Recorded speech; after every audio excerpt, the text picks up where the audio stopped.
The biggest movie star in the Philippines claims she's just a simple farm girl at heart.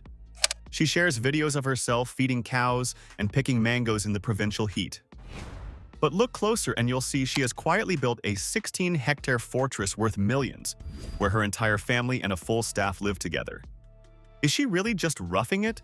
Or has she created a private kingdom far from the cameras? Let's find out. Chapter 1. The Strategy of Silence. Here is the thing you have to understand about Bea. She is incredibly smart with her money. Most actors get their first big paycheck and buy a sports car. They want everyone to see their success immediately. But Bea played a totally different game. This whole journey started way back in 2011. At that time, she was filming the movies that made her a legend. She was the queen of the box office. But instead of buying diamonds, she went to a quiet corner of Zambales and bought a raw piece of dirt. And she didn't just buy a little garden, she bought a massive plot of land. But she didn't tell a soul for an entire decade. For 10 years, she was quietly developing the borders. She was buying up the adjacent lots so she could have a buffer zone. She didn't want the press to know. She didn't want the public to see the construction. She was secretly building a sanctuary where her family could be safe from the noise of the industry. While the rest of us were watching her cry in dramas, she was looking at blueprints for irrigation lines, meeting with foresters and soil experts. She realized that fame is a flickering light, but land is a permanent legacy. Because she grew up without much, she knew that security was the only thing that mattered. So she traded her city glam for provincial grit long before it was cool. By the time she finally opened the gates for a house tour in 2021, the farm was already finished. It wasn't a work in progress, it was a masterpiece. It had thousands of trees and professional-grade buildings. The branding was perfect. She showed herself wearing boots and working in the fields. It made her look relatable and grounded. But the reality is an industrial-scale operation. You don't manage 40 acres with just a dream and a shovel. You do it with a massive financial strategy and a team of experts. She was a mogul, masquerading as a farmer. And because she stayed silent for so long, she was able to build the perfect fortress before anyone even knew she was a landowner. She wasn't looking for a quick headline. She was looking for a future that nobody could take away from her. Chapter 2. The Modular Masterpiece. Now, let's talk about what is actually happening inside those gates. When you enter the property, you aren't just seeing a farmhouse. You are seeing a master-planned estate that looks like a high-end resort. The centerpiece is the modern barn house. Bea calls it Casa de Bea. It was designed to look rustic, but it feels like a five-star hotel. We are talking about industrial materials like steel and glass, mixed with warm Filipino wood. Because she is a total perfectionist, she didn't skip any details. The house has huge windows that give you a total view of the mountains, but it isn't just about the looks. The layout is built for a massive family. There is an open-plan kitchen where they can cook for dozens of people at once. There is a loft area for privacy when she needs to get away from the cameras. And the furniture is a collection of pieces she's gathered over 20 years in the industry. But the main house is just the start of the architecture. She worked with top-tier designers to ensure that the luxury didn't feel out of place in the province. It is what people call quiet luxury. It is expensive and high-end, but it doesn't shout for attention. It tells the world she has arrived without needing to show off. And because she planned it all herself, every corner of the house reflects her personality. But the real infrastructure is what stays hidden from the vlogs. The ranch has a professional-grade irrigation system for the orchard. It has separate houses for the staff and a dedicated security team. It has massive storage sheds for the tractors and the heavy machinery. The perimeter is locked down with high fences and surveillance cameras. When you are as famous as she is, your house isn't just a home. It is a fortress. It is a place where you can finally turn off the light and be a human being. But keeping a place like this running requires a real business, because luxury on this scale is incredibly expensive to maintain. You have to pay for the power and the small army of people who keep the grass green. This is where the mogul mindset comes in. She didn't just build a house to spend money. She built a house that functions as a headquarters for her family dynasty. Chapter 3. The Business of the Sweet Elena. So here is where the story moves from luxury to industry. Bea didn't just want a pretty view. She wanted a working ranch that could pay for itself. So she turned a huge portion of that land into a commercial mango orchard. We are talking about over 1,200 trees. In the Philippines, mangoes are a massive commodity. And because she has so many, the harvest is a huge operation. But she didn't just plant random trees, she did her research. She found the best variety for the soil. It's called the Sweet Elena. It is famous for being one of the sweetest mangoes in the world. She knew that if she was going to be a farmer, she had to have a premium product. She wanted something that people would pay extra for at the market. And managing that many trees is hard work. You have to deal with pests and the timing of the harvest, so she hired agricultural experts to manage the orchard. They use scientific methods to ensure the fruit is top quality. When it is time to pick the mangoes, it isn't just a family outing. It is a crew of professional workers who sort and pack the fruit to be sold. This is a legitimate commercial enterprise that generates real revenue, but the orchard is only half of the story. Bea also started raising livestock on a serious scale. She has a herd of cattle grazing across the open fields. She has sheep that have their own specialized barns. She even has pigs and chickens. All of this is managed with corporate-level precision. The goal isn't to have pets. The goal is a self-sustaining system. The animals provide food and fertilizer for the land. The surplus is sold to generate income. Because of this, Beati Firma is a real player in the local Zambales economy. It produces thousands of kilos of fruit and meat every year. While the public sees a movie star picking a few mangoes for a vlog, the reality is a massive production. She took her acting money and turned it into a machine that produces wealth every single day. Even if the movies stop, the farm keeps growing. That is the kind of security most people only dream of. Chapter 4. The Tractor School and the Grit. But you're probably wondering how she manages all this while filming 16 hours a day. The answer is a routine that would break most people. Bea is known for being a total workaholic. She doesn't just show up and read lines. She is involved in every part of her career. And she brings that same intensity to the farm. Her day often starts at 4 in the morning.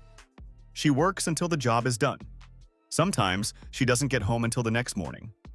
But as soon as she has a day off, she drives 3 hours to Zambales. She wants to see the progress with her own eyes. She walks the entire estate. She meets with the farm manager. She goes over the books. And she isn't afraid of the dirt. She actually went to farming school on her own land. She learned to operate the heavy machinery because she didn't want to just hire drivers. She wanted to drive the industrial tractors herself. She learned how to till the soil and prepare the land for new crops. This hands-on approach is why the ranch is so successful. If a machine breaks, she knows why. If the crops aren't growing, she looks at the science. She is a student of the land. This grit is part of her DNA. She didn't have a shortcut to success. She worked her way up. So when she gets behind the wheel of that tractor, she is proving she can master any environment. This has earned her the respect of the local community. They don't see her as a celebrity from the city. They see her as a fellow farmer. She is out in the fields dealing with the same problems they have. This connection is what makes her kingdom so strong. She isn't an absentee landlord. She is a part of the land. She is invested in the health of the soil. And because she understands the labor, she can manage her staff with real authority. She has more grit than almost anyone else in the room. Whether she is in a gown on a red carpet or in a work shirt on the farm, the intensity is the same. She is always moving and always building. For Bea, resting is just a way to prepare for more work.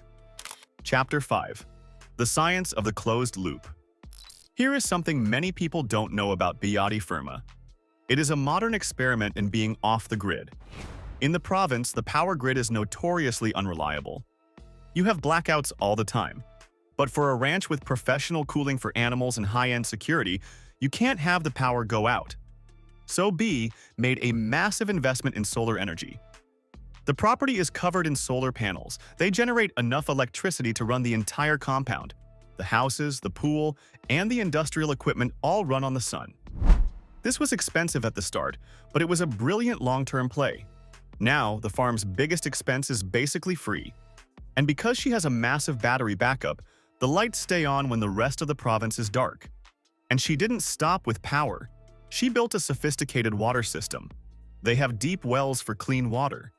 They collect rainwater for the mango trees. In the summer heat, if the water stops, the orchard dies. So she built a system that ensures the trees always have what they need. She also started a massive aquaculture project. She has fish ponds filled with thousands of tilapia. It adds another layer of food security. If the city supply chains fail, Bea has beef, fruit, and fish. It is a closed-loop system. She uses waste from the cattle as natural fertilizer for the mango trees. This reduces the need for chemicals and keeps the soil healthy. She isn't just taking from the land, she is putting back into it. She has turned her fame into a platform for modern agriculture. This isn't just a hobby, it is survivalism for the elite. She has created a world that can survive even if the rest of the world stops working. And that is the ultimate mogul move. To be totally independent, to own your own power, to own your own food, to own your own safety. She is using the same logic as a tech billionaire. She is looking at the systems of life and finding ways to optimize them. She is turning her ranch into a laboratory for self-sufficiency. And the best part is that it is all hidden behind a beautiful house and a movie star smile.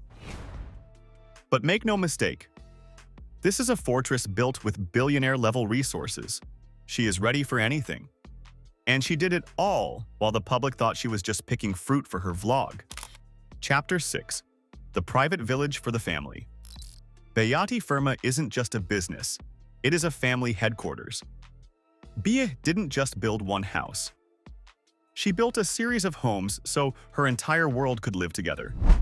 Managing family dynamics with this much wealth is tricky, but she solved it by creating a private village. The main house is for her, but nearby she built a separate, beautiful home for her mother.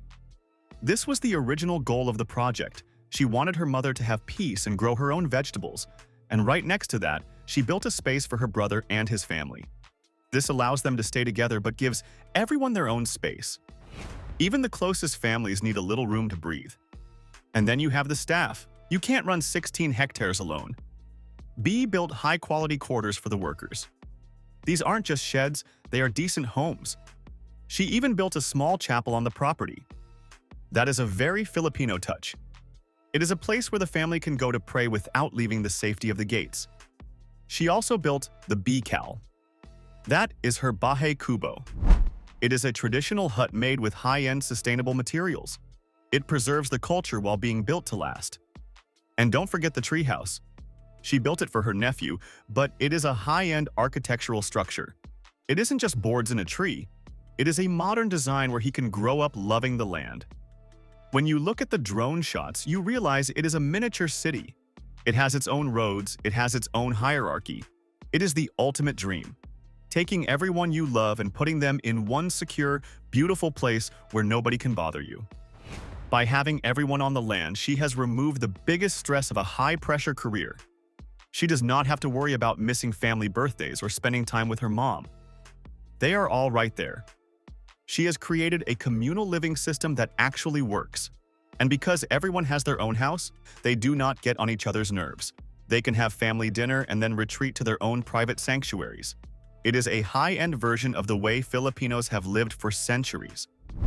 The extended family stays together and they support each other. Bea just did it with a bigger budget and better architecture.